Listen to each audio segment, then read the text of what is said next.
আমাদের সঙ্গে থাকো এই মুহূর্তে রাজনাথ সিং কি বলছেন শুনবো। हिंदुस्तान की सरजमी पर ऐसी नापाक हरकतों की साजिशें रची हैं। भारत एक इतनी पुरानी सभ्यता और इतना बड़ा देश है जिसको ऐसे किसी भी आतंकी गतिविधियों से किसी भी सूरत में डराया नहीं जा सकता। ऐसी हरकतों का जिम्मेदार और इसके जिम्मेदार लोगों को आने वाले कुछ ही समय में जोरदार तरीके से नजर आएगा। मैं देशवासियों को आश्वस्त करना चाहता हूं।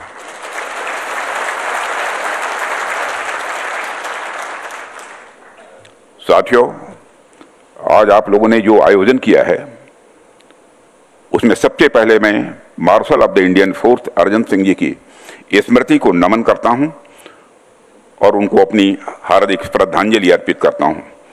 मुझे यह जान अच्छा लगा कि आप सभी उनकी स्मृति में यह कार्यक्रम प्रतिवर्ष करते हैं। अपनी बात प्रारंभ करने से पहले मैं भारतीय वायुसेना को उनके अदम्य साहस और पराक्रम के लिए हार्दिक बधाई देता हूं।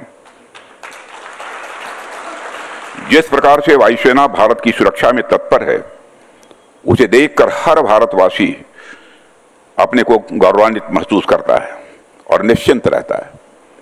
हमें इस बात का संतोष रहता है कि आपकी छाया में हमारा पूरा देश सुरक्षित है। मेरी ईश्वर से प्रार्थना है कि आपका शौर्य इसी प्रकार आसमान की ऊंचाइयों को छूता रहे।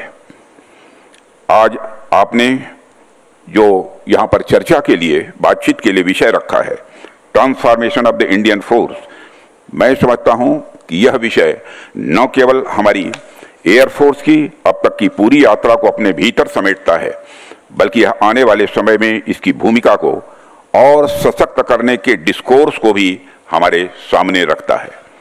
ऐसे कंटेम्प्रोरी और रेलेवेंट टॉपिक के सिलेक्शन के लिए भी मैं आप सबको बधाई देता हूं। साथियों, आज मैं खुद को गौरवान्वित महसूस कर रहा हूं कि मुझे ऐसे ऐतिहासिक व्यक्तित्व के बारे में अपनी बात रखने का अवसर आप सबने दिया है। यह हम सबका सौभाग्य है कि अर्जन सिंह जी जैसे विजनरी मिलिट्री लीडर्स इस देश में पैदा हुए। उनकी लीडरशिप, उनका विजन और देश के प्रति उनका समर्पण इनक्रेडिबल रहा है।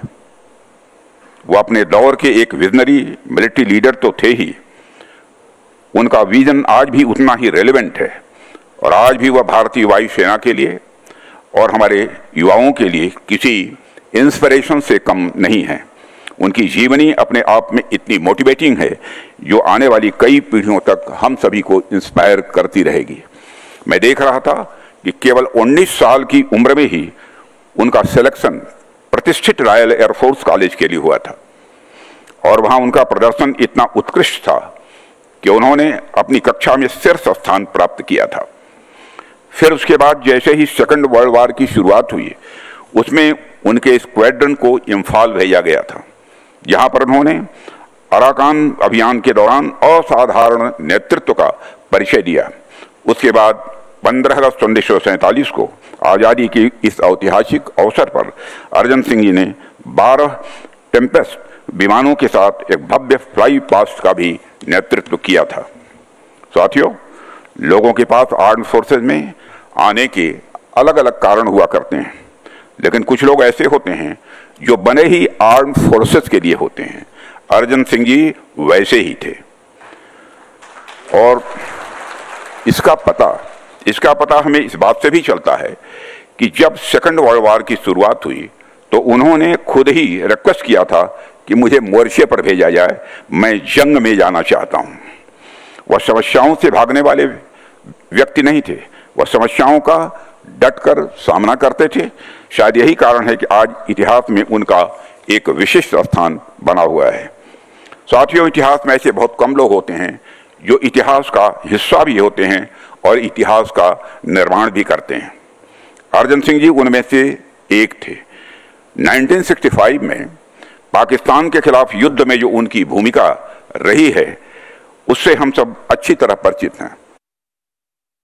नाना ধরনের কন্টেন্ট দেখার জন্য লাইক করুন, শেয়ার করুন আমাদের ফেসবুক পেজ, সাবস্ক্রাইব করুন আমাদের ইউটিউব চ্যানেল। পাশাপাশি অন্যান্য ব্রেকিং নিউজের জন্য অবশ্যই চোখ রাখুন রিপাবলিক বাংলায়।